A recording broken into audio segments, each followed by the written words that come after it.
এই যে বর্তমানে শুরু হয়েছে আরেক শয়তানি, আবুল সরকার, হ্যাঁ আবাল সরকার, না নাম যেটা আছে এটাই বলি, না মানুষ চিনবে না। দেখেন তার এমন এমন কথা, আমাদের ভাই বলেছেন কিছু কথা। একজন মানুষ ইসলাম থেকে বের হওয়ার জন্য এর চেয়ে বেশি কিছু লাগে না, কিন্তু দেখেন তাকে অনেকে মুসলমান মনে করতেছে। অনেকে ব্যাখ্যা দিচ্ছে যে ইসলামের মধ্যে নানান গ্রুপ আছে, নানান গ্রুপ আছে, শাফি মাযহাব আছে, হানাফি মাযহাব আছে, হাম্বলি মাযহাব আছে। কত বড় আল্লামা, সুবহানাল্লাহ। সমাজ জানে না সে মুরতাদ হয়ে গেছে। সমাজ যে জানে না তার প্রমাণ হচ্ছে সমাজপতিরা, যাদের দিকে গোটা দেশ তাকায় থাকে, যারা মনে করে ক্ষমতায় আসছি, তাদের শীর্ষ নেতৃত্ব থেকে আওয়াজ আসতেছে আবুল হোসেনের পক্ষে। তাকে আক্রমণ করা নাকি বাঙালির চেতনা আক্রমণ করা। যদি বাঙালির চেতনার নামে হয়, বাঙালির চেতনার অর্থ হয় আমার ইমান শেষ করা, যদি বাঙালির চেতনার অর্থ হয় আমার আল্লাহ আল্লাহর নবীকে কটূক্তি করা, খোদার কসম আমার কোনো দ্বিধা নাই, ওই চেতনায় আমি রাখতে পারি, ওই চেতনা আমি থুতু মারি। এটা কেমন চেতনা? ইমান শেষ হয়, এটা তোমার চেতনা নষ্ট হয়, তোমার এই চেতনায় এক দলা থুতু। আফসোসের সাথে কথাগুলো বলছি।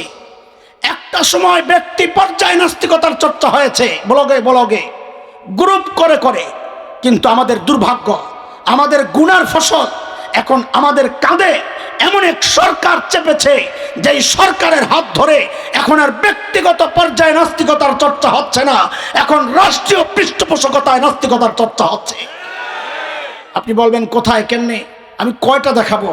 গত 16 মাসের হিস্টোরি টান দিলে দেখা যাবে মন্ত্রণালয়ে যেগুলো আছে প্রত্যেকটার ইমান নিয়ে আমরা সন্দিহান। সে দাড়িওয়ালা হোক আর দাড়ি ছাড়া হোক, টুপিওয়ালা হোক টুপি ছাড়া হোক, তাদের কথাবার্তা, তাদের অ্যাক্টিভিটিস, তাদের কাজ দেখে তাদেরকে মুসলমান বলতে আমাদের লজ্জা হয়। আপনি বলবেন দেখান দুই একটা, আমি দুইটা শোনাই আপনাদেরকে। এরকম অনেক উদাহরণ আছে। এর ইলমে, আমলে, জবানে বারাকা দান করেন।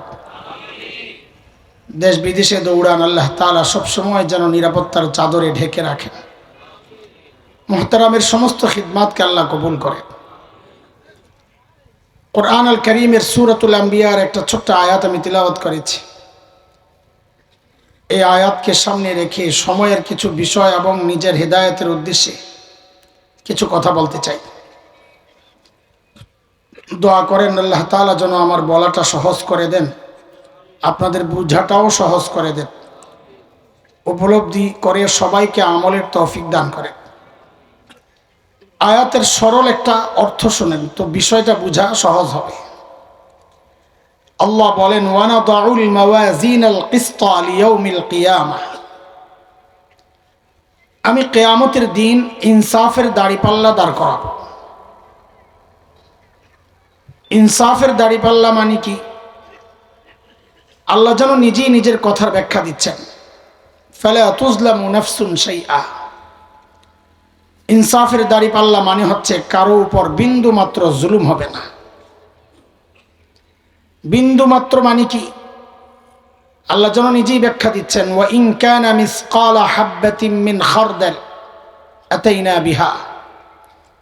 কেউ যদি একটা সরিষা দানা পরিমাণ কিছু করে, সওয়াবের কাজ হোক বা গুনার কাজ হোক, যাই করুক না কেন, হিসাবের জন্য আমি ওই ছোট্ট আমলকে দাড়িপাল্লায় ওঠাবো।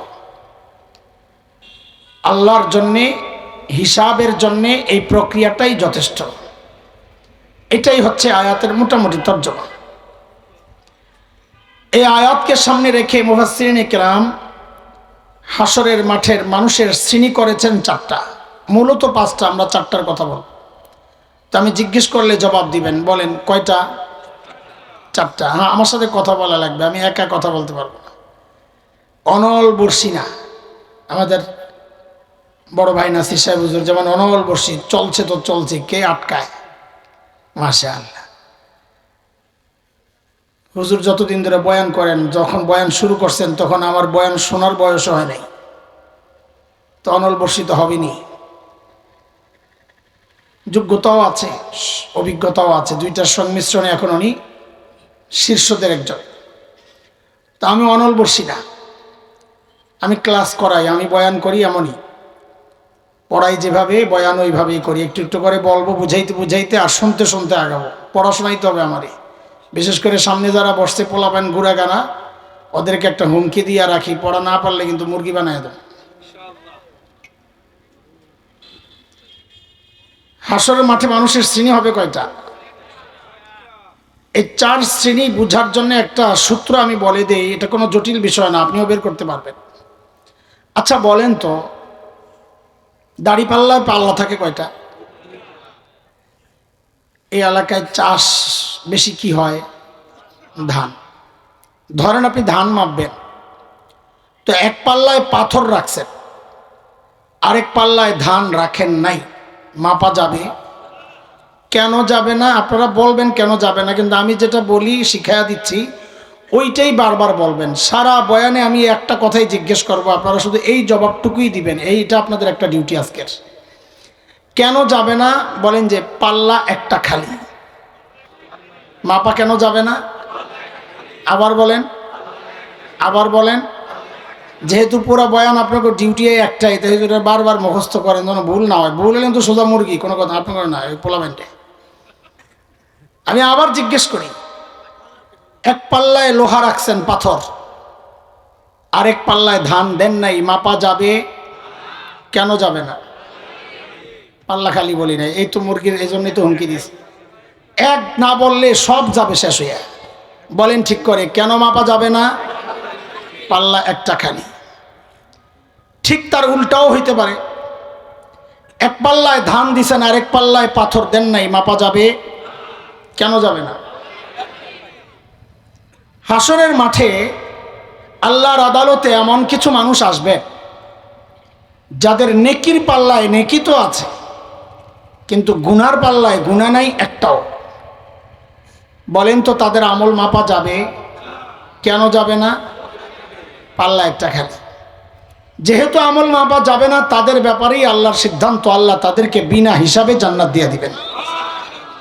হিসাব হবে না। কেন হবে না বলেন তো? পাল্লা একটা খালি। এই তো লাইনে পড়ছেন, মাশাআল্লাহ। ঠিক আর উল্টাও হইতে পারে। এমন এক শ্রেণী আসবে যাদের গুনার পাল্লায় গুনাহ তো আছে, নেকির পাল্লায় নেকি নাই একটাও। বলেন তো তাদের আমল মাপা যাবে? কেন যাবে না? এদের ব্যাপারে আল্লাহর সিদ্ধান্ত, আল্লাহ নিজেই বলেন, ফালা নুকিমু লাহুম ইয়াউমাল কিয়ামাতি ওয়াজনা। আমি ওদের আমল মাপবো না, বিনা হিসাবে জাহান্নামে চলে যাবে। তাদের হিসাব হবে না কেন বলেন তো? পাল্লা একটা খালি। কয় গ্রুপ গেল? আর আছে কয় গ্রুপ? ওই 2 গ্রুপের অবস্থা হলো 2 পাল্লাতেই আছে। কারো নেকির পাল্লা ভারী, কারো গুনার পাল্লা ভারী। যদি নেকির পাল্লা ভারী হয়, তার ব্যাপারে আল্লাহর কি সিদ্ধান্ত? আল্লাহ নিজেই বলেছেন সূরাতুল কারিআর মধ্যে, ফাআম্মা মান সাকুলাত মাওয়াজিনুহু ফাহুয়া ফি ঈশাতির রাদিয়াহ। যার নেকির পাল্লা ভারী, আল্লাহ বলেন সে জান্নাতি। ওয়া আম্মা মান খাফফাত মাওয়াজিনুহু ফাউম্মুহু হাওিয়াহ। যার নেকির পাল্লা হালকা, আল্লাহ বলেন সে জাহান্নামী। একটু দ্রুত বলেন, কয় গ্রুপ হলো? এক গ্রুপ বিনা হিসাবে জান্নাত, আরেক গ্রুপ বিনা হিসাবে, আরেক গ্রুপ হিসাব সহ জান্নাত, আরেক গ্রুপ হিসাব সহ জাহান্নাম। কয় গ্রুপ হলো? চলেন আমরা একটা একটা করে জানি। প্রথম গ্রুপ, যাদের নেকির পাল্লায় নেকি আছে, গুনার পাল্লায় গুনাহ নাই একটাও। তারা কারা? আহলুস সুন্নাহ ওয়াল জামাতের আকীদা, যাদের দাওয়াতে আপনারা এসেছেন, যারা আজকে বয়ান করেছেন, করবেন, দোয়া করবেন। হযরত সদর সাহেব হুজুর রহমতুল্লাহ আলাইহির যে আকীদা, উলামায়ে দেওবন্দের যে আকীদা, সেটা হচ্ছে সমস্ত নবী মাসুম, নিষ্পাপ। কোন নবী জিন্দেগিতে কোনো গুনাহ করেন নাই। কেন করেন নাই সেটা ভিন্ন সাবজেক্ট, ওই বিষয়ে ঢুকলে আমার দেরি হয়ে যাবে। তবে একটু ইশারা দিয়ে যাই, যেন এমনটা না হয় যে একটা বিষয় সামনে আসছে, এই বিষয়ে আপনি কিছুই জানেন না, এমনটা যেন না হয়। সমস্ত নবী কেন নিষ্পাপ, তার অনেক মৌলিক কারণ আছে। এর মধ্যে একটা মৌলিক কারণ হচ্ছে, সমস্ত নবীকে আল্লাহ নিজেই গুনাহ থেকে বাঁচায়া রাখছেন। বলেন নবীরা গুনাহ কেন করেন নাই? আবার প্রশ্ন আসবে আপনাদের, আল্লাহ কেন নবীদেরকে বাঁচাইছেন? ওটারও জবাব আছে। সূরা হজ 17 নম্বর পারার একদম শেষ পৃষ্ঠা আল্লাহ বলেন, আল্লাহু ইয়াসতাফি মিনাল মালাইকাতি রাসূলান ওয়া মিনান নাস। আল্লাহ বলেন সমস্ত রসুল আমি আল্লাহ নির্বাচন করেছি। বলেন রসুল কার নির্বাচন? কোন রাজা বাদশার নির্বাচন। এখন কোন নবী রসুল যদি গুনাহ করেন তো আল্লাহর নির্বাচনটাই প্রশ্নবিদ্ধ হয়ে যায়, যে আমাদেরকে গুনাহ থেকে বাঁচাতে আপনি কাদেরকে নির্বাচন করলেন? তারা নিজেরাই তো গুনাহ করে। আল্লাহর নির্বাচন যেন প্রশ্নবিদ্ধ না হয়, ওই জন্যে আল্লাহ তাআলা নিজে সমস্ত নবীকে গুনাহ থেকে বাঁচায় রাখছেন। যেমন হযরত ইউসুফ আলাইহিস সালাম নাম জানেন? কেমন ছিলেন? আমার মতন কালা বেটা। কেমন কেমন সুন্দর। শুনেন একবারে বলেন, এর চেয়ে সুন্দর আল্লাহ কাউরে বানান নাই, বানাবেন না। বইলা থাইমেন না, না বইলা বলবেন তবে। বলেন ঠিক করে, এর চেয়ে সুন্দর আল্লাহ কাউকে বানান নাই, বানাবেনও না। থাইমেন না, না বলেন না। তবে মানে আমাদের নবী আলাইহিস সালাম ছাড়া আমাদের নবীর সৌন্দর্যের সাথে কারো সৌন্দর্যের তুলনা হয় না। হযরত ইউসুফ ছিলেন ফর্সা সুন্দর, আর আমাদের নবী ওহো চোখের দিকে তাকালে মনে হতো এর চেয়ে সুন্দর চোখ আর হইতে পারে না। ঠোঁটের দিকে তাকালে মনে হতো এর চেয়ে সুন্দর ঠোঁট আর হয় কেমনে। কালার ছিল বড় মিষ্টি, সুবহানাল্লাহ, তাকাই থাকতে মনে চাইতো। হযরত ইউসুফের সৌন্দর্যে পাগল হয়েছে মিশরের মেয়েরা, বিশেষ করে ফার্স্ট লেডি জুলাইখা। বেটি খালি বারবার হুজুরের প্রস্তাব দেয়, হুজুর খালি প্রত্যাখ্যান করে। হুজুর চিনছেন তো না? হ্যাঁ, আমি হুজুরই বলবো, আমার বলতে সুবিধা। একদিন তো জুলাইখা আটকাইছে একদম ভিতরে। কত ভেতরে? তাফসীরে কিতাবে আসছে 7 দরজা ভেতরে। কাজের বুয়ারে বলছে তালা লাগায়া তুমি চলে যাও। তো তালা লাগায়া যাইতে হইলে তালা কোন দিক দিয়ে লাগাইতে হবে? বাহির দিয়া। বলে এটাও একটা বলা লাগে। হ্যাঁ বলা লাগে, সামনে কাজে লাগাবো, এই চিপা চাপার কথা। হযরত ইউসুফ দেখছেন আমি তো ফেসে গেছি। তখন তিনি কি করেছেন? কোরআন বলেছে সব কথা। সূরা ইউসুফ 23, 24, 25, 26 লম্বা আল্লাহ আলোচনা করেছেন বিষয়গুলো। আল্লাহ বলেন, وراودته التي هو في بيتها عن نفسه وغلقت الأبواب وقالت هيت لك قال معاذ الله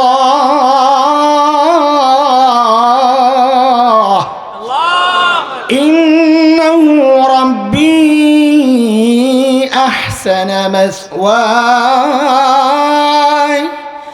إنه لا يفلح الظالمون।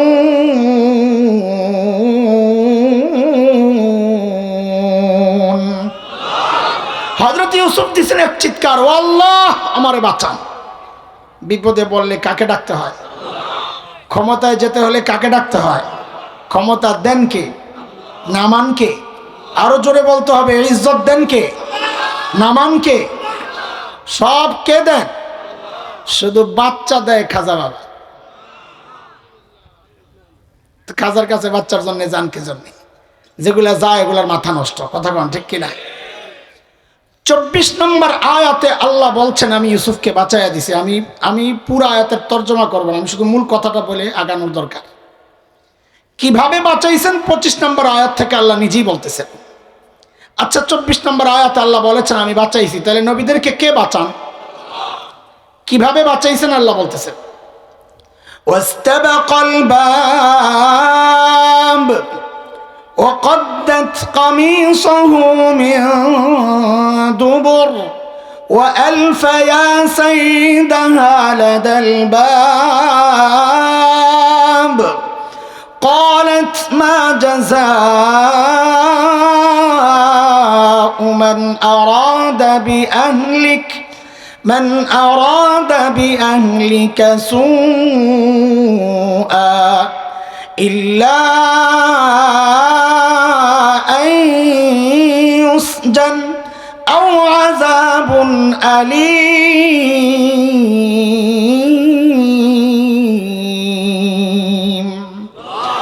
দুইজন ছুটছেন দরজার দিকে। কোন দিকে? এই দরজা কোন দিক দিয়ে তালা? আরে ভেতর দিয়া তালা থাকলেও তো বলে একটু দৌড়ে যায়, টাইনা টুনে দেখি তালা ভাঙা যায় কিনা, ওই সুযোগও তো নাই। তো ইউসুফ আলাইহিস সালাম কোন কারণে দৌড় দিলেন? কারণ নবী ইউসুফের ঈমান আমার আর আপনার মতো নড়বড়ে ঈমান না, ওটা ছিল নবীওয়ালা ঈমান। হযরত ইউসুফ চিন্তা করেছেন আমি যে রবকে ডেকেছি ওই রবের জন্য এই তালা ভাঙ্গা দরজা ভাঙ্গা কোনো ব্যাপার না। দিছেন দৌড়, পেছন দিয়া জুলাইখা মারছে থাবা। হুজুরের কম দামি জামা, আয় হায়, পেছন দিয়ে আমার মতন কোট পরা থাকলে, জ্যাকেট পরা থাকলে তো চামড়ার আর ছিটতে পারতো না। হুজুরের কম দামি জামা থাবা মারছে, ছিঁড়ে গেছে। যেই না দরজার সামনে গেছে, দরজা খাট করে খুলে গেছে। একটা, দুইটা, তিনটা, চারটা, পাঁচটা, ছয়টা, সপ্তম দরজা খুইলাই একেবারে যায়া পড়ছে জামাইয়ের সামনে, হাতে নাতে ধরা। ভিডিও চালাক আছে, জামাইয়ের সামনে পইরাই নগদ একটা পোল্টি মারছে। কি পোল্টি? বলে আপনার স্ত্রীর সাথে অপকর্মের চেষ্টাটা যে করলো তার কি শাস্তি হওয়া উচিত। বাপরে বাপ, সোরের মার বড় গলা। দোষ করছে কে? চাপাইতেছে কার কান্দে? জোরে কর না। আরে দোষ করছে কে? চাপাইতেছে কার কান্দে? হুজুরের কান্দে। সাবাস, কেড়ে কইল মাশাআল্লাহ। কার কান্দে? হ্যাঁ, বর্তমান দুনিয়া এমন বহু চলে, দোষ করে নিজে চাপায় আরেকজনের কান্দে। নাম কইলে তো আবার আপনারা খেয়ে যাবেন, থাক নাম কইলাম না। কি বুঝা ঠিক কইছিল? আন্তাজি মার খেয়েছস শয়তান পোলা ভাই।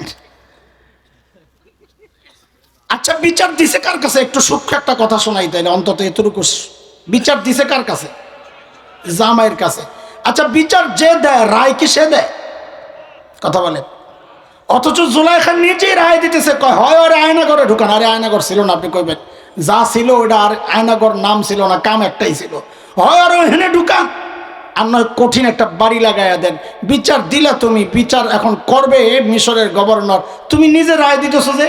কয় দুনিয়ার সিস্টেম এটা, ক্ষমতায় থাকলে তখন রায় আর আদালত দেয় না, ক্ষমতায় যারা থাকে ওরা রায় লেখা আদালতে পাঠায়া দেয়, আদালতওয়ালারা খালি রায়টা শোনায়া দেয়। এটা আগের থেকেই চলে আসতেছে, নতুন কিছু না।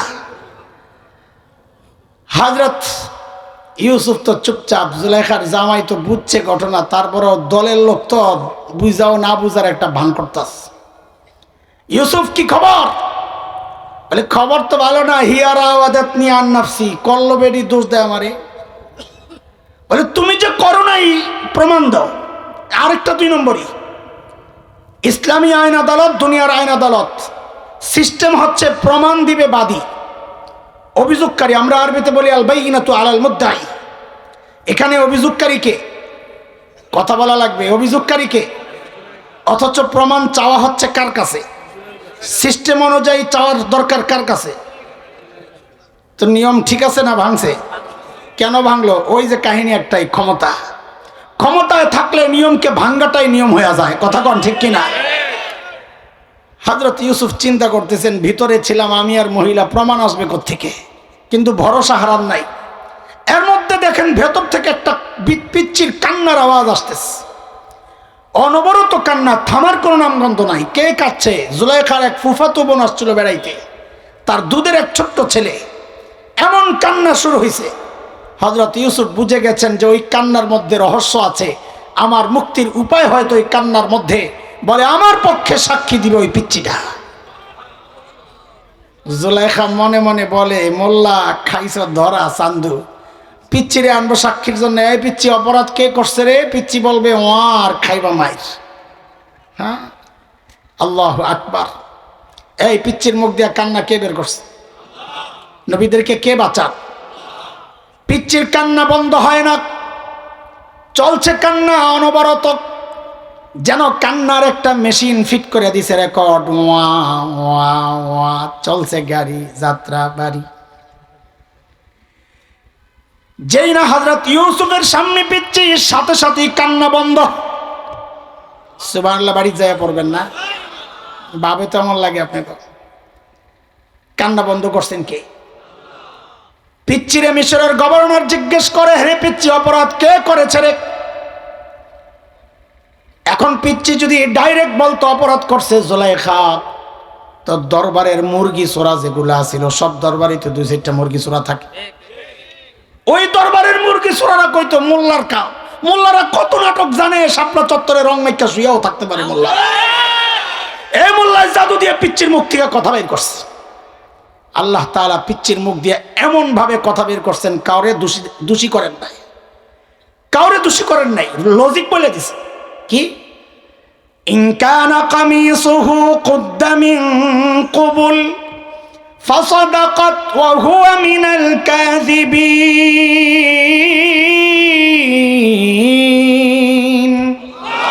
ওয়া ইন কানা কামিসুহু কুদ্দা মিন দুবুর ফাকাযাবাত ওয়া হুয়া মিনাস সাদিকিন। পিচ্চি কি বলে? হুজুরের জামাটা চেক করে। কি বলে? জামা চেক করলে যদি দেখেন জামার সামনে দিয়া ছিঁড়া, তো বুঝবেন হুজুরই দোষ করছে। জুলাইখা নিজেরে বাঁচাইতে গিয়া থাবা থোবা মারছে, হুজুরের জামা ছিঁড়ালিস। আর যদি দেখেন জামা পেছন দিয়া ছিঁড়া, তো বুঝবেন কেস ফিটিং, আপনার বই অপরাধ করছে। জুলাইখা, ইউসুফ পালাইতে গেছে, জুলাইখা পেছন দিয়া থাবা মারছে, জামা পিছন দিয়া ছিঁড়ছে। জামা কোন দিক দিয়ে ছিঁড়ছে? ফালাম্মা রাআ কামিসাহু কুদ্দা মিন দুবুর ক্বালা ইন্নাহু মিন কাইদিকুন ইন্না কাইদাকুন্না আযীম।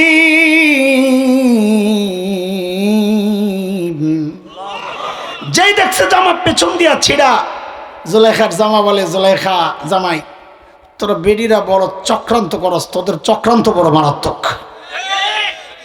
এত জোরে ঠিক করলেন, আগের গুলা কি বে ঠিক? বাইর যায়ালো তোমার সাইজ করবো আজকা। কইবা আমি জি কই নাই, পাশেরটাই কইছিল। আল্লাহ দোস্ত, বৈশা বৈশা ইউসুফ জুলাইখার কিচ্ছা শোনানো আমার উদ্দেশ্য না, সময় নাই, বহু কাম আছে। গল্পরে এই পর্যন্ত টাইনে আসছি একটা কোরআনী মেসেজ শোনানোর জন্য, নাইলে আমার দলিল শুরুতেই শেষ। নবীদেরকে গুনাহ থেকে কে বাঁচান? দলিল শেষ আমার। এই পর্যন্ত কেন আসছে এবার বুঝে। মিশরের গভর্নরের সামনে যখন সবকিছু ক্লিয়ার, অপরাধ করছে বউ, তখন হযরত ইউসুফকে একটা উপদেশ দিয়েছেন, ইউসুফ আরিদ আন হাযা, কাউরে কিছু বইল টইল না, বিষয়টা একটু এড়াইয়া থাকো, মান ইজ্জতের ব্যাপার, তোমারও ইজ্জত আমাদেরও ইজ্জত। এরপরের কথাটা সারা দুনিয়ার মানুষের জন্য মেসেজ, কোরআনী মেসেজ। জুলাইখা ওয়াস্তাগফিরি লিযামবিক ইন্নাকি কুনতি মিনাল খাতিইন। অপরাধ করে বড় গলায় কথা বলতে হয় না, অপরাধ করে আরেকজনের কান্দে চাপাইতে হয় না, অপরাধ করে মাফ চাইতে হয়, অপরাধ করে বড় বড় কথা বইলা নতুন করে আগুন জ্বালানোর চক্রান্ত করা যায় না। এটা কোরআনী মেসেজ, আমার কথা না। বলেন এবার পিছনে জায়গা, আবার নবীদেরকে কে বাঁচান? হযরত ইউসুফকে কে বাঁচাইছে? সমস্ত নবী বিনা হিসাবে। আরো আছে এই উম্মতেরও 70,000 গ্রুপ, প্রত্যেক গ্রুপে 70,000 বিনা হিসাবে জান্নাতে যাবে। আমি এই বিষয়ে আর কথা বলছি না, আমার কথা জরুরি রয়ে গেছে।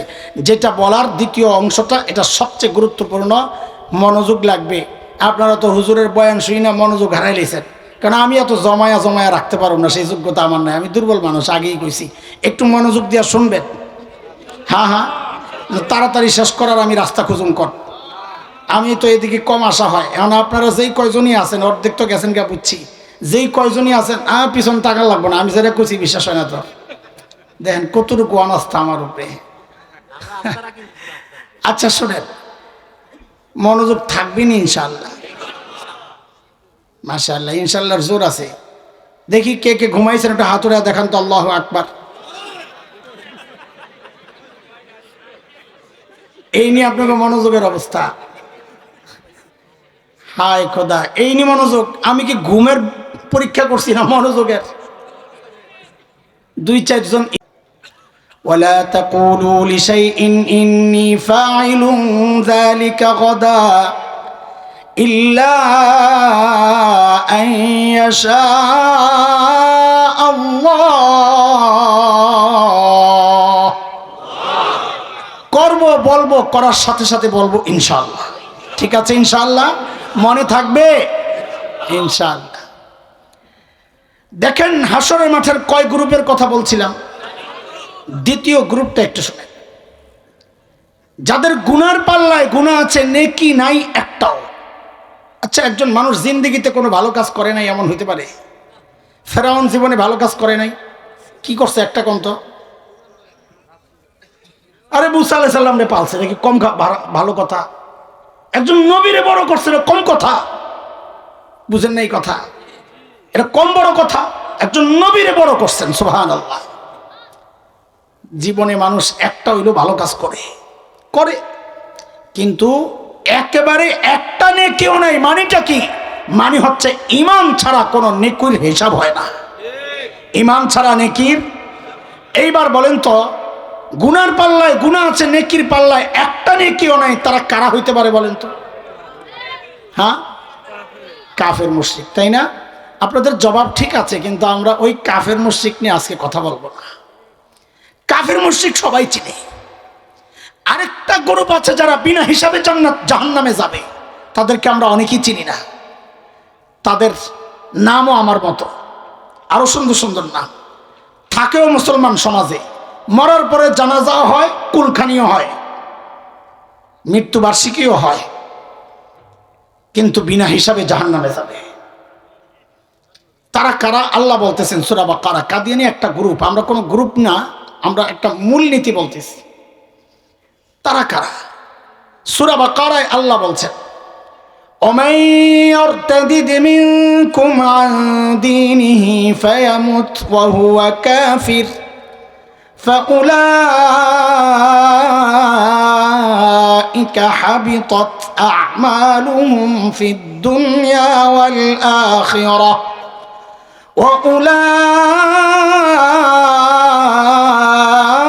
وأولئك أصحاب النار هم فيها خالدون। আল্লাহ বলেন, যারা মুরতাদ হয়ে গেছে তাদের সমস্ত আমল বাতিল। সমস্ত আমল যেহেতু বাতিল, নেকির পাল্লা একটাও নেকি যেহেতু নাই, কাজেই তাদের হিসাব হবে না। কথা কন? তাইলে বিনা হিসাবে। প্রশ্ন হচ্ছে মুরতাদ কারা? মুরতাদ কারা ওই ব্যাখ্যায় আমি যাব না, শুধু অর্থটা শোনেন আজকে আপাতত। যারা ইসলাম থেকে বের হয়ে গেছে। বলেন মুরতাদ মানে?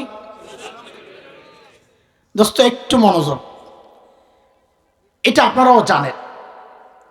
যা আজকে বলতে চাচ্ছি, দুনিয়া বিখ্যাত আলিম শেখ আবুল হাসান আলী নদভী রহমতুল্লাহ আলাইহি বলেছেন, মানুষ ইসলাম থেকে নবী আলাইহিস সালামের যুগেও বের হইছে, সাহাবীর যুগেও বের হইছে। নবীর যুগে ইসলাম থেকে বের হইছে একটা প্রমাণ শোনেন। মক্কা বিজয়ের দিন নবীজি যখন মক্কায় ঢুকেন, তো একটা সাধারণ ক্ষমা ঘোষণা করেছিলেন, লা তাসরিবা আলাইকুমুল ইয়াউম বইলা, আজকে সব মাফ, কোনো প্রতিশোধ নাই, সবাইকে মাফ করে দিলাম। কিন্তু কিছু মানুষের নাম বলেছেন, এদেরকে মাফ নাই, যেখানেই পাওয়া যাবে ধৈরাই হত্যা করতে হবে। তারা কারা? বিখ্যাত আলিম শেখ ইবনে তাইমিয়া রহমাতুল্লাহ আলাইহির একটা বিখ্যাত কিতাব আছে, আস-সারিমুল মাসলুল আলা শাতিমির রাসূল। ওই কিতাবে 15 জনের নাম আসছে। আব্দুল্লাহ ইবনে খাতাল, কুরতুনা, কুরাইনা, সাররা, মাকিস ইবনে সুবানা, হুয়াইরিস ইবনে নাকিদ, আব্দুল্লাহ ইবনে জিবআরা, আব্দুল্লাহ ইবনে সাদ ইবনে আবি সারাহ, ইকরামা ইবনে আবি জাহল, হুবার ইবনুল আসওয়াদ, হুবাইরাহ বিনতে আবি ওয়াহাব আল মখজুমি, কাব ইবনে জুহাইর, ওয়াহশি ইবনে হারব, হিন্দা বিনতে উতবা। নবীজি 15 জনের নাম বলেছেন যে যেখানেই পাওয়া যাবে ধৈরাই হত্যা করতে হবে। ওই 15 জনের মধ্যে একটা ছিল আব্দুল্লাহ ইবনে খাতাল। আব্দুল্লাহ ইবনে খাতালের ইতিহাস থেকে জানা যায় ও মুসলমান হয়েছিল, মদিনাতে ছিল। মদিনার রাখালদেরকে হত্যা করে পশুগুলা নিয়ে মক্কায় পালায় আসে। তাহলে কি বোঝা গেল? আমাদের প্রমাণের জন্য যেটা দরকার, যে নবীর যুগেও মানুষ ইসলাম থেকে বের হইছে। কথা বলেন?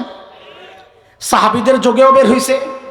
মুসাইলিমাতুল কাজ্জাব, রিয়াদের কাছের এক অঞ্চল ইয়ামামা, ওখানের এক বড় গোষ্ঠী বনু হানিফ, তার এক ব্যক্তি মুসাইলিমা মিথ্যা নবুয়তের দাবি করেছিল। তার অনুসারীরা ইসলাম থেকে বের হয়েছে সাহাবীদের যুগে।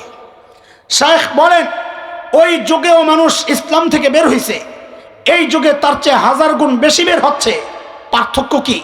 পার্থক্য হচ্ছে ওই যুগে যারা ইসলাম থেকে বের হয়েছে সে নিজেও জানতো আমি ইসলাম থেকে বের হয়ে গেছি, যেই সমাজে সে মুরতাদ হয়েছে সমাজ জানতো সে ইসলাম থেকে বের হয়ে গেছে। কিন্তু আফসোস এই যুগে মানুষ তার চেয়ে 1000 গুণ বেশি মুরতাদ হচ্ছে। সমাজ জানে না সে ইসলাম থেকে বের হয়ে গেছে, যে বের হয়েছে সে নিজেও জানে না। প্রমাণ ছোট্ট করে এখন আপনাদের সামনেও আছে প্রমাণ, আমি পেছনের একটা প্রমাণ আগে দেই। 2013 শাহবাগের গণজাগরণ মঞ্চ বসেছিল, মনে আছে? যুদ্ধাপরাধীদের বিচার ত্বরান্বিত করার দাবিতে, সে বিষয়ে আমি কথা বলছি না। কিন্তু ওই গণজাগরণ মঞ্চের আড়ালে কিছু কুলাঙ্গার নাস্তিক ব্লগার ইন্টারনেটে আমার নবী, প্রিয় নবী সাল্লাল্লাহু আলাইহি ওয়াসাল্লামের বিরুদ্ধে এমন সব জঘন্য লেখালেখি করেছিল। তখন কিছু ইমানদার সাহসী যুবক, নবী প্রেমিক, প্রকৃত আশিক রাসূল, আমি তো বলি আমার কোনো দ্বিধা নাই, তাদের ঈমান আমার চেয়ে শক্তিশালী ছিল, নবীর প্রতি তাদের ভালোবাসা আমার চেয়ে শক্তিশালী ছিল। কারণ ওরা যে কাজটা করেছে আমি হাসান জামিল সেটা করতে পারি নাই। সেই যুবকগুলা ওই সময়ের এক নাস্তিক থাবা বাবা চালাইতো, রাজীব হায়দার নামক কুলাঙ্গার, তাকে হত্যা করেছিল। দোস্ত আফসোস, তখন শাহবাগে তার জানাজা হয়। জানাজা কেন পড়া হয়েছে? সমাজ জানে না সে ইসলাম থেকে বের হয়েছে। আমাদের যেটা বলা দরকার, সমাজ জানে না সে ইসলাম থেকে বের হয়েছে। আমরা জানি আপনার নাম করে খোঁচা দিবেন যে হুজুর আপনার মতো কোনো মৌলবী সাহেব তো জানাজা পড়াইছে, জানাজা না পড়াইলে তো আর জানাজা হইতো না। হ্যাঁ, কথা সত্য, কিন্তু আমার ভাইটাকে জোরপূর্বক সেখানে নেওয়া হয়েছে। ওরা ওদের শক্তি দেখাইছে, মাওলানার শক্তি দেখাইয়া দিছে, অজু ছাড়া পড়াইয়া দিছে নামাজ। জানেন না? না, পরদিন পত্রিকায় আসছে 3 তকবীর দিছে। 3 তকবীর, জানাজায় তকবীর কয়টাও? আমি একটারে জিজ্ঞেস করলাম, পিছন থেকে কেউ লোকমা দেয় নাই, ভুল ধরে নাই যে তকবীর একটা বাকি আছে। ওই বেটা জবাব দিছে বড় আজীব, বলে পিছনে যে খাটাসগুলো দাঁড়াইছিল ওরা জানলে না জানাজায় তকবীর কয়টা। ভুল ধরার জন্য তো জানা লাগবে। এই যে বর্তমানে শুরু হয়েছে আরেক শয়তানি, আবুল সরকার। হ্যাঁ, আবুল সরকার, না নাম যেটা আছে এটাই বলি, না মানুষ চিনবে না। দেখেন তার এমন এমন কথা, আমাদের ভাই বলেছেন কিছু কথা। একজন মানুষ ইসলাম থেকে বের হওয়ার জন্য এর চেয়ে বেশি কিছু লাগে না। কিন্তু দেখেন তাকে অনেকে মুসলমান মনে করতেছে, অনেকে ব্যাখ্যা দিচ্ছে যে ইসলামের মধ্যে নানান গ্রুপ আছে, নানান গ্রুপ আছে, শাফি মাযহাব আছে, হানাফি মাযহাব আছে, হাম্বলি মাযহাব আছে। কত বড় আল্লামা, সুবহানাল্লাহ। সমাজ জানে না সে মুরতাদ হয়ে গেছে। সমাজ যে জানে না তার প্রমাণ হচ্ছে সমাজপতিরা, যাদের দিকে গোটা দেশ তাকায় থাকে, যারা মনে করে ক্ষমতায় আসছি, তাদের শীর্ষ নেতৃত্ব থেকে আওয়াজ আসতেছে আবুল হোসেনের পক্ষে। তাকে আক্রমণ করা নাকি বাঙালির চেতনা আক্রমণ করা। যদি বাঙালির চেতনার নামে হয়, বাঙালির চেতনার অর্থ হয় আমার ইমান শেষ করা, যদি বাঙালির চেতনার অর্থ হয় আমার আল্লাহর নবীকে কটূক্তি করা, খোদার কসম আমার কোনো দ্বিধা নাই, ওই চেতনায় আমি রাখতে পারি, ওই চেতনা আমি থুতু মারি। এটা কেমন চেতনা? ইমান শেষ হয়, এটা তোমার চেতনা নষ্ট হয়, তোমার এই চেতনায় এক দলা থুতু। আফসোসের সাথে কথাগুলো বলছি। একটা সময় ব্যক্তি পর্যায়ে নাস্তিকতার চর্চা হয়েছে, ব্লগে ব্লগে, গ্রুপ করে করে। কিন্তু আমাদের দুর্ভাগ্য, আমাদের গুনার ফসল এখন আমাদের কাঁধে এমন এক সরকার চেপেছে, যেই সরকারের হাত ধরে এখন আর ব্যক্তিগত পর্যায়ে নাস্তিকতার চর্চা হচ্ছে না, এখন রাষ্ট্রীয় পৃষ্ঠপোষকতায় নাস্তিকতার চর্চা হচ্ছে। আপনি বলবেন কোথায়, কেমনে? আমি কয়টা দেখাবো? গত 16 মাসের হিস্টোরি টান দিলে দেখা যাবে মন্ত্রণালয়ে যেগুলো আছে প্রত্যেকটার ইমান নিয়ে আমরা সন্দিহান। সে দাড়িওয়ালা হোক আর দাড়ি ছাড়া হোক, টুপিওয়ালা হোক টুপি ছাড়া হোক, তাদের কথাবার্তা, তাদের অ্যাক্টিভিটিস, তাদের কাজ দেখে তাদেরকে মুসলমান বলতে আমাদের লজ্জা হয়। আপনি বলবেন দেখান দুই একটা, আমি 2টা শোনাই আপনাদেরকে। এরকম অনেক উদাহরণ আছে। ট্রান্সজেন্ডার একটা ভয়ঙ্কর বিষয়, এটা শুধু ইমান বিধ্বংসী না, এটা সমাজ বিধ্বংসী। অথচ এটাকে বাস্তব রূপ দেওয়ার জন্য নানান চক্রান্ত চলতেছে, নানান পরিকল্পনা হাতে নেওয়া হয়েছে। গোপনে গোপনে স্বীকৃতি দিলে যা যা ওরা ভোগ করতো সব সুবিধা তাদের জন্য বরাদ্দ হচ্ছে। নতুন করে এক আওয়াজ আসছে, এটা আপনারা বুঝবেন কম, ট্রান্সজেন্ডার, আমার সময় লাগবে বুঝাইতে। যেটা বুঝবেন ওইটা বুঝাই। নতুন করে এক আওয়াজ আসছে, ছেলে আর মেয়ের সমান অধিকার, বাবার সম্পত্তিতে সমান অধিকারের এক আওয়াজ আসছে। শুনতে তো ভালোই লাগে, একই বাবার ছেলে একই বাবার মেয়ে সমান অধিকার। হ্যাঁ, শরীয়তের বিধান লিজ্জাকারি মিসলু হাজ্জিল উনসায়াইন, সূরা নিসা আয়াত 11। আল্লাহ বলেছেন ছেলে যা পাবে মেয়ে পাবে তার অর্ধেক, মেয়ে যা পাবে ছেলে পাবে তার ডবল। এর যুবকরা চিৎকার করে বলতো দেখি, এই বিধানটা কার? নাকি হাসান জামিলের, গহডাঙ্গাওয়ালাদের? কথা বলেন, এই বিধানটা আমাদের খুলনার হজরতের? এই বিধান হেফাজত ইসলামের? এই বিধান জামাত ইসলামের? চিৎকার করে বলো, এই বিধান কার? এই বিধানকে যদি কেউ অস্বীকার করে তার ঈমান থাকবে? বলেন থাকবে? অথচ এই বিধান বাস্তবায়নের চক্রান্ত হচ্ছে দোস্ত, এই বিধান বাস্তবায়নের চক্রান্ত হচ্ছে। কেমনে হচ্ছে, কি হচ্ছে সেগুলো বলছি। তার আগে একটা প্রতিজ্ঞা করতে হবে, একটা শপথ নিতে হবে। কি শপথ? দেখেন, যেহেতু কাঁধে চলেছে পশ্চিমাদের পাঁচাটা গোলামরা, মাঝে মধ্যেই এমন কিছু ঝামেলা আমাদের সামনে আসতে পারে। কিছু হইলেই তো ওলামাদের বিরোধিতা করে। আমাদের এই আওয়াজগুলোকে অনেকের কাছে রাজনৈতিক বক্তব্য মনে হয়। দোস্ত, সব জায়গায় রাজনীতি তালাশ করেন না। এটা আমার ইমানের ব্যাপার, এটা আমার বিশ্বাস আর চেতনার ব্যাপার, এটা আমার অস্তিত্বের ব্যাপার, এটা আমার আকীদার ব্যাপার। এমন চক্রান্ত যদি আবার হয়, এমন কিছু সিদ্ধান্ত যদি নিতে ওরা সচেষ্ট হয়, ওলামারা যদি ডাক দেন, তখন ওলামাদের বিরোধিতা নয়, ওলামাদের পাশে দাঁড়ায়া, ওলামাদের হাতে হাত রেখে, কাঁধে কাঁধ মিলিয়ে, মুষ্টিবদ্ধ হাত উঠিয়ে একসাথে উচ্চারণ করতে হবে, শামসুল হক ফরিদপুরের এই জমিনে, আল্লামা আহমদ শফীর এই জমিনে, হাফিজের এই জমিনে নাস্তিকতার চর্চা করতে দেওয়া হবে না, দেওয়া হবে না।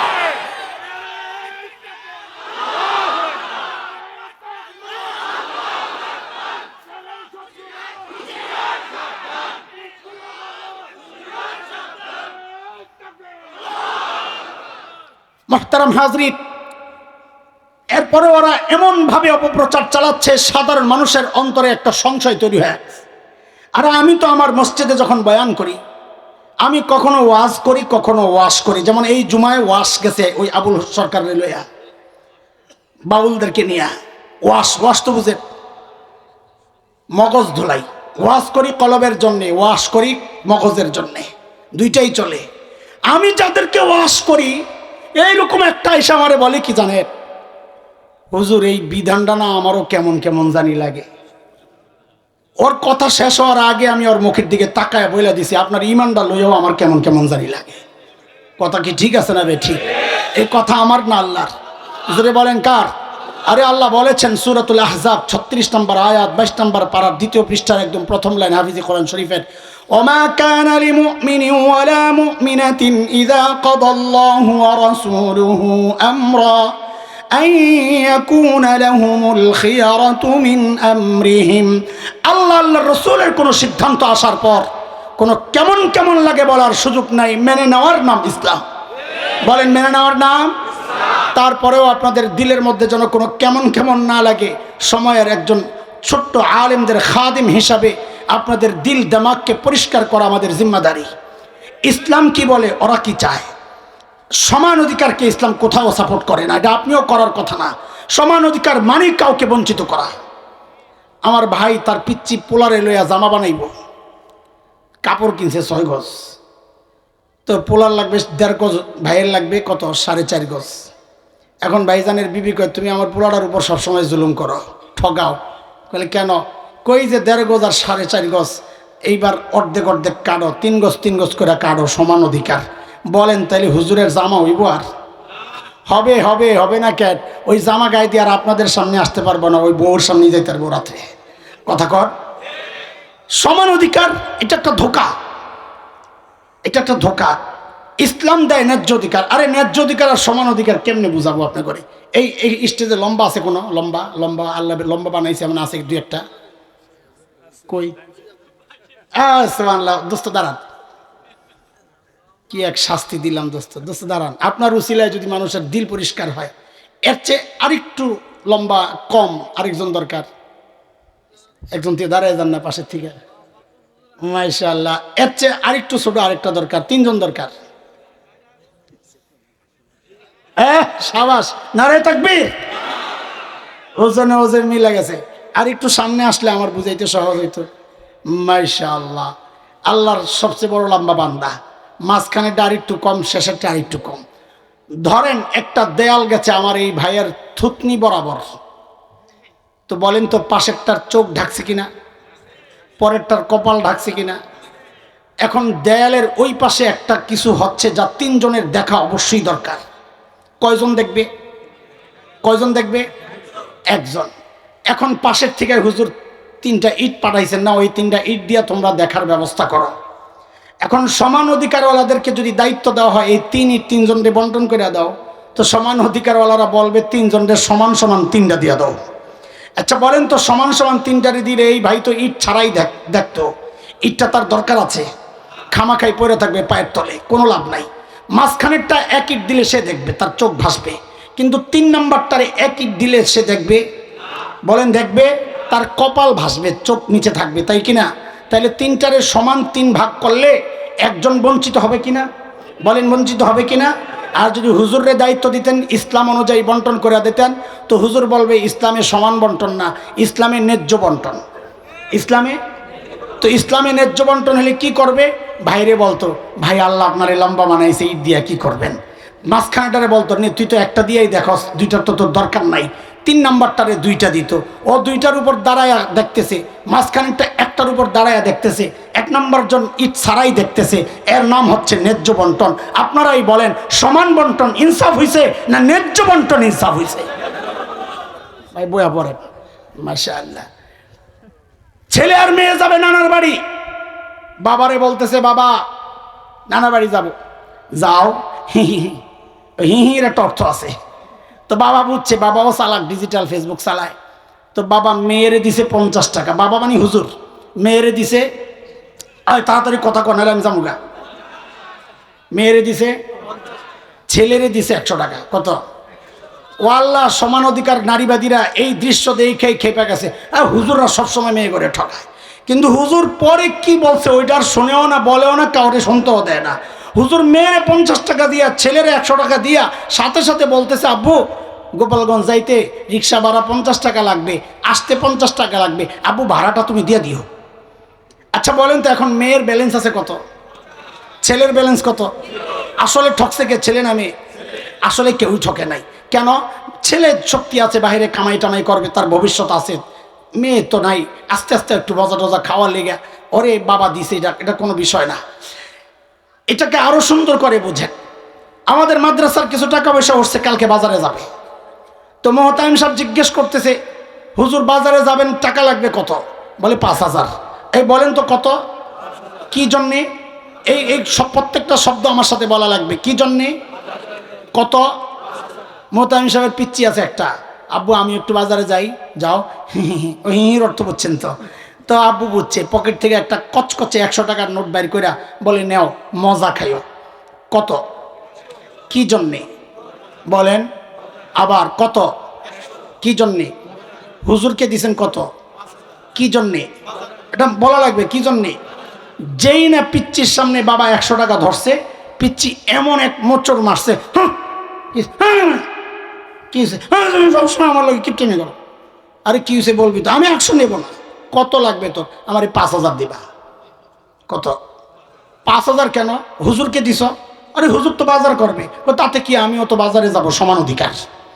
আচ্ছা আপনারা বলেন, এই পিচ্চির সমান অধিকারের দাবিটা এটা যৌক্তিক দাবি না পাগলামি? আরো জোরে বলেন, আরো জোরে বলেন। এটা ভালো বুঝছেন না। এইবার আসেন তো ইসলামের বন্টনটা একটু দেখে আসি। আল্লাহ ছেলেকে ভাগ দিছেন 2। কত বলেন? মেয়েকে বলেন, বলেন কত? ছেলে কত? মেয়েকে? আল্লাহ ছেলেকে ভাগ দিছেন 2টা, কিন্তু দায়িত্ব দিছেন 4টা। বলেন ভাগ কয়টা? দায়িত্ব। মেয়েকে ভাগ দিছেন 1টা, দায়িত্ব আমি যেভাবে বলি পোলাপাইন ওইভাবে বলবা, তাইলে যারা সংশয়বাদী ওদের কলিজার মধ্যে লাগবে, সংশয় নিচে দিয়ে বেরিয়ে যাবো গা। বলো ভাগ কয়টা? দায়িত্ব 0। এমনি কইছি আমি, দায়িত্ব 0। ধাক্কা মারবে যেন কলিজায় যায় লাগে। বল আবার, ছেলেরে ভাগ দিছেন কয়টা? দায়িত্ব। মেয়ের ভাগ কয়টা? দায়িত্ব। এবার ঠিক আছে, ছেলের ভাগ কত? দায়িত্ব 4। দায়িত্ব কেমনে বুঝেন? 1 নাম্বার, আল্লাহ ছেলেকে যেন বলছেন এর ছেলে তুমি যদি স্বামী হও তো স্ত্রীর ভরণ পোষণের দায়িত্ব সব তুমি স্বামীর। 2 নাম্বার, ও ছেলে তুমি যদি বাবা হও তো কন্যার ভরণ পোষণের দায়িত্ব তুমি বাবার। 3 নাম্বার, ও ছেলে তুমি যদি সন্তান হও তো মায়ের ভরণ পোষণের দায়িত্ব তুমি সন্তানের। 4 নাম্বার, ও ছেলে তুমি যদি ভাই হও তো বোনের ভরণ পোষণের দায়িত্ব তুমি ভাইয়ের। বলেন তো ভাগ কয়টা, দায়িত্ব কয়টা? তাইলে এই 2 ভাগ দায়িত্ব 4টা কেন? বলে 2 ভাগ দিয়া এই 4 গ্রুপের বাজার কইরা খরচপাতি চালাইয়া এরপরে খাওয়াইতে। 2 কেন বলেন? 2 কেন? সহজভাবে বলেন, বাজার করতে তো আমাদের সামনের ঠিক হবে। বলেন 2 কেন? বলেন আবার 2 কেন? কয় গ্রুপের? এটা মাথায় রেখেন, বলার দরকার নাই, খালি এতটুকু বলেন 2 কেন। আবার বলেন 2 কেন? 2 কেন? আল্লাহ মেয়েরে ভাগ দিছেন কয়টা, দায়িত্ব কয়টা? 0 কেমনে? ও মেয়ে তুমি যদি স্ত্রী হও তো তোমার সব ভরণ পোষণের দায়িত্ব তোমার স্বামীর। ও মেয়ে তুমি যদি মা হও তোমার সব ভরণ পোষণের দায়িত্ব তোমার সন্তানের। ও মেয়ে তুমি যদি কন্যা হও তো তোমার সব ভরণ পোষণের দায়িত্ব তোমার বাবার। ও মেয়ে তুমি যদি বোন হও তো তোমার ভরণ পোষণের দায়িত্ব তোমার ভাইয়ের। বলেন তো ভাগ কয়টা, ভাগ কয়টা? দায়িত্ব, দায়িত্ব নাই। মেয়ের দায়িত্ব নাই, ভাগ আছে। কথা কোন? ভাগ আছে, দায়িত্ব নাই। তো দায়িত্ব নাই, ভাগ কেন? বলে মজা খাইতে।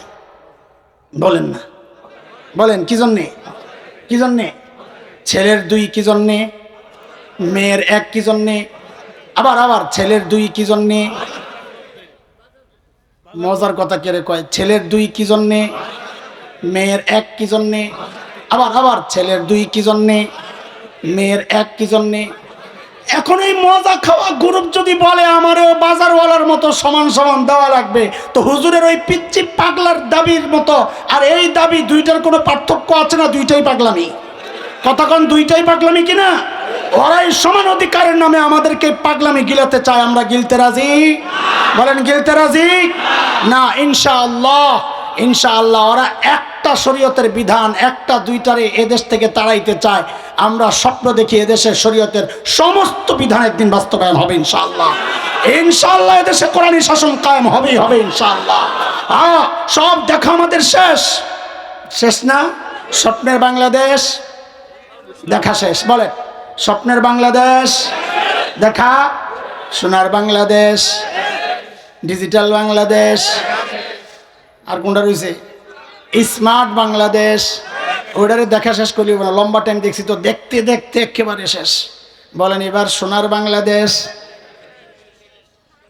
আগামাতা ঠিক রাখিস। স্বপ্নের বাংলাদেশ, সোনার বাংলাদেশ, ডিজিটাল বাংলাদেশ, স্মার্ট বাংলাদেশ, সব দেখা শেষ। আর কিছু দেখতে চাই না, এখন একটাই দেখতে চাই, কোরআনের বাংলাদেশ। কথা কও ঠিক আছে ইনশাআল্লাহ? হ্যাঁ ঠিক আছে, আল্লাহ কবুল করেন। কয় গ্রুপ গেল তাড়াতাড়ি কহ, ভাল লাগে না। কয় গ্রুপ গেছে? বিনা হিসাবে জান্নাত, বিনা হিসাবে। আর আছে কয় গ্রুপ? 2 গ্রুপ। 1 গ্রুপ যার নেকির পাল্লা ভারী, কই যাবে? আর যদি নেকির পাল্লা হালকা হয় কই যাবে? শুনেন, এতক্ষণ কি বুঝছেন? এখন একটা পরীক্ষা হইব, মনোযোগ দিয়ে জবাব দিয়েন, আন্দাজি তালে তালে মাইরেন না। ধরেন নেকির পাল্লায় নেকি আছে গোটা বাংলাদেশটার যেই ওজন, কত লক্ষ ট্রিলিয়ন টন হবে আল্লাহ ছাড়া কেউ জানে না, ঠিক কিনা? এই ওজন নেকির পাল্লায় রাখছে। একটু বুঝা শুনে বলেন তো, নেকির পাল্লা ভারী না হালকা? এই সাবাস, কে রে কইছে এটা? মাশাআল্লাহ। দাঁড়া দাঁড়া দাঁড়া দাঁড়া, তোর মাথায় মগজ আছে, আল্লাহ কবুল করুক। এই ভারী কেমনে কইলেন? এখন আমি আরেকটা কম, তখন তো জোলেখার মতো পল্টি মারবেন। নেকির পাল্লায় বাংলাদেশ সমান নেকি শূন্যায় ভারী কয়া লাইলেন, গুনার পাল্লার দিকে তাকায় দেখি ভারত সমান ওজনের গুণা। এইবার কম তো নেকির পাল্লা ভারী না হালকা? এই তো মারছে জোলেখার পল্টিটা, না বুঝা খালি পল্টি মারে। এইবার বলেন তো, নেকির পাল্লায় নেকি আছে 1 কেজি, ভারী না হালকা? বলেন যে হুজুর বলার সময় হয় না, এই পাশের পাল্লায় কি আছে আগে ওইটা বলেন। বলে পাশের পাল্লায় গুনাহ আছে আধা কেজি, এইবার নেকির পাল্লা ভারী না হালকা? এরা দোস্ত খেয়াল করেন তো, গোটা বাংলাদেশ সমান নেকি রেখাও পাল্লা ভারী করা যায় নাই, অথচ 1 কেজি নেকি রাখার কারণেই পাল্লা ভারী হয়ে গেছে। কি বোঝা গেল? নেকি বেশি কম এটা পাল্লা ভারী হওয়ার জন্য যথেষ্ট না। পাল্লা ভারী করার জন্য বেশি গুরুত্বপূর্ণ হইল গুনার পাল্লা খালি করা। তাহলে মূল মনোযোগটা কই দেওয়া দরকার? নেকির পাল্লায় না গুনার পাল্লায়? কোথায় কোথায় বলেন, কোথায়? ওই জন্য আমাদের বড়রা সব সময় নেকি বেশি করা, ওই দিকে উৎসাহ করা দেওয়ার চেয়ে বেশি গুরুত্ব দেন গুনাহ ছাড়ো, গুনাহ ছাড়ো, গুনাহ ছাড়ো। নেকি বেশি করে কেউ আল্লাহওয়ালা হয়েছে এটা হইতে পারে না। কেউ আল্লাহওয়ালা হয়েছে তো গুনাহ ছেড়ে দিয়ে আল্লাহওয়ালা হয়েছে। মাঝে মাঝে হজে যে সফরে পাবলিকের উপর খুব বিরক্ত লাগে। আমাদের বুজুর্গরা, আমার এক উস্তাদ আছে অনেক বড় আল্লাহওয়ালা, ফরিদাবাদ মাদ্রাসার মুফতি আবু সাঈদ শাহ হুজুর, নাম শুনছেন? হুজুররা কন্যা, হ্যাঁ উস্তাদ, মাশাআল্লাহ, মুফতি আবু সাঈদ শাহ হুজুর। আরে কি বুজুর্গ মানুষ। হুজুরের ছোট্ট একটা ঘটনা শোনায় আপনার করে, হ্যাঁ শুনবেন? এনার্জি আছে তো? আল্লাহওয়ালাদের গল্প শোনা দরকার, নিজের বিষয়। এইবারের হজের সফর হুজুরের সাথে আমার। তো একদিন আমি, মাওলানা মামুল হক ভাই আর আইয়ুব ভাই তিনজনে ঘুরতেছি, নামাজ শেষ, এখন বাসার দিকে যাব। তো মসজিদে নববীর 2-3 জন খাদেম আমগরে দেখা দৌড়ে আইছে। আমগরে দেখা মানে আমি না, মানে মামুন ভাইয়ের দেখা, আমি লগে আছি, এই জন্য আমগরে দেখ বললাম আর কি, আমার কোয়েন না যে ভাব লইতেছে বেড়া, দৌড়ে আইছে। মুসাফা টুসাফা কইরা কয়, হুজুর আমরা 20-25 বছর ধরে এখানে খেদমতে আছি। হুজুর রিয়াজুল জান্নায় গেছিলেন? তা আমরা গেছি ভাই, একটু চান্স পাইছি, কোনো ব্যবস্থা? কয় হ্যাঁ আমরা ঢুকাইয়া দিতে পারবো। কখন দিবা? কয় কালকে 11:30 ইভেন্ট, তোর জোহরের নামাজের যে গ্রুপটা যায় ওটার লাগে ঢুকাই দাও। তো আমরা 3 জন, এই অফার কি আর ছাড়া যায় রে ভাই? এটার জন্য মানুষ বিশাল লাইন দিয়া দিনকে দিন খাড়ায় থাকে, রিয়াজুল জান্না একটু নামাজ পড়বে। তো 11:30 আমরা গেছি। তো আমগরে একদম পুলিশ ডাক দিয়া আলাদা নিয়ে চেয়ারে বসার, ওরা কি বলছে টলছে কে জানে। তো আমগরে নিয়ে বসায় রাখছে। আজানের ঠিক আগ মুহূর্তে ঢুকাইছে, একেবারে সবার নবীজির রওজার কবরের একদম কাছে পাশে নিয়ে আমগরে বসাইছে। ওখানে বৈশা নিবিড়ে নামাজ পড়ছি, তেলাওয়াত করছি, কান্নাকাটি করছি, খুব ভাল লাগছে। তা আমি মনে মনে চিন্তা করতেছি, এরা আবার আমগরে কয়ে রাখছে এরকম খাস কোনো আলেম বাংলাদেশ থেকে আসলে আপনারা বইলেন, আমরা ব্যবস্থা করে দিব। তা আমি ওই সময় মনে মনে চিন্তা করে রাখছি যে আমাদের ওস্তাদ হুজুরকে, হুজুর আমরা একই হোটেলে থাকি, হুজুরকে কালকে আমি নিয়ে আসুন। তো রাতে হুজুরের কাছে খবরটা পৌঁছাইছি, হুজুর রিয়াজুল জান্নায়, একবার এর আগের বার হুজুরের সাথে আমি একসাথেই ছিলাম, হুজুরের সাথে। হুজুর রিয়াজুল জান্নায় ইতমিনানের সাথে বৈশা আমল করার একটা সুযোগ পাইছি, যাবেননি? আমি তো মনে করছি আমার জন্য এখন কি একটা দোয়া যে করবো। তো হুজুর বলে কেমনে গেছ? আমি হুজুর যে খাদেমরা আছে লম্বা অনেক দিন ধরে এরা খেদমত করে, তো পুলিশ তো নতুন নতুন এরাই সব এগুলা মাতবুরি করে, ওই রকম আমরা পাইছি কিছু। কো ওরা তুমি করে নিয়ে গেছিল? ওরা তুমি নিয়ে গেছিল? হ্যাঁ। ও ওরা ওই পুলিশ করে যায় করছে বাংলাদেশ থেকে অনেক বড় আলেম আইছে, তো পুলিশটা তুমি করে লয়ে গেছে না? এরকমই। আমি ঠিক আছে তোমরা গেছো ভালো করছো, আমি তো বড় আলেম না, আমি এইভাবে যাব না। কি যে একটা চটকানা খাইছি রে ভাই আমি, থাপ্পড়। আল্লাহ, পার্থক্য বুঝলাম, বড়দের সাথে আমাদের পার্থক্য বুঝলাম। সুযোগ পাইলেই দৌড় মারছি, ইবাদত করবো, কিন্তু তরিকাটা বৈধ কিনা, আমি বড় আলেম এই পরিচয় যে তার কাছে দেওয়া হলো এটা সঠিক কিনা, ওই চিন্তা হযরত এই ইবাদতের আমার দরকার নাই। তো চুপচাপ রুমের মধ্যে বসে থাকি। তো একজন কয়, হুজুর এত বড় বুজুর্গ আপনি এত কথা কন, আমি আমার বয়ানে দিলে আমি শুধু হুজুরের কথা বলি, ওই হজে যায় আপনি এত কথা, হুজুর দি খালি শুয়ে থাকে। ও মনে করছে এত বড় হুজুর, সারাদিন খালি তফ করব, ওমরা করব, আর খালি জিকিরাজকার করব, হুজুর খালি শুয়ে শুয়ে তসবিহ পড়ে। তো আমি আরে বুঝাইছি, বেটা তুমি প্রতিদিন তফ করো আর ওমরা করো, আবার বিকালে ফাঁক পাইলে মার্কেটে যে ঘুরো সবটি তো খাইয়াইও, বুঝেন নাই? মার্কেটে ঘুইরা বেটি করে দেখে নানান দেশের সুন্দরীরা আসে।